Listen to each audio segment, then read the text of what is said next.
മരണം വിതച്ച് ഗാസയിൽ ഇസ്രായേൽ ആക്രമണം തുടരുമ്പോൾ ജീവൻ നഷ്ടപ്പെട്ട ഒട്ടേറെ മാധ്യമപ്രവർത്തകരും യുദ്ധത്തിന്റെ ദുരിതചിത്രം പകർത്തിയ 2 പലസ്തീൻ മാധ്യമപ്രവർത്തകർ ഉൾപ്പെടെ 113 പേരാണ് ഇന്നലെ മാത്രം ഗാസയിൽ കൊല്ലപ്പെട്ടത്.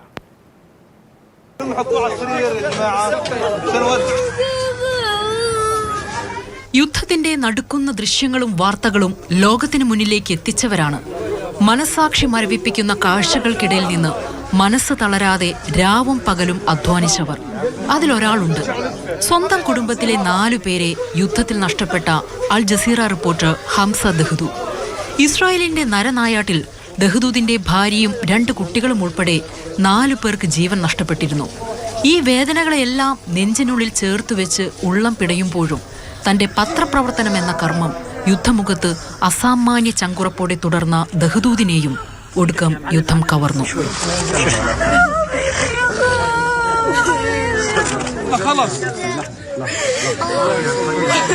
ഇസ്രായേലിന്റെ ആക്രമണ പ്രഹരമേറ്റ് ഗാസയിൽ ഇന്നലെ മാത്രം മരിച്ചത് 113 പേരാണ്. തെക്കൻ ഗാസയിലെ ഖാൻ യൂനിസിൽ കുട്ടികൾ മാത്രമായി 12 പേർ. പരിക്കേറ്റ 10,000 പേർ ജീവിക്കുന്ന മൃതദേഹങ്ങളായി അങ്ങുമിങ്ങുമുണ്ട്. അതിനിടയിൽ ചിതറിക്കിടക്കുന്ന ശരീരങ്ങൾക്കിടയിൽ നിന്ന് യുദ്ധത്തിന്റെ അതിഭീകരതയിൽ പതറാതെ പ്രവർത്തിക്കുന്ന പത്രപ്രവർത്തകരുണ്ട്. അരികെയുണ്ട് മരണം എന്നറിഞ്ഞിട്ടും ആത്മരക്ഷാർത്ഥം പോലും എവിടേക്കും ഓടി മറയാത്തവർ.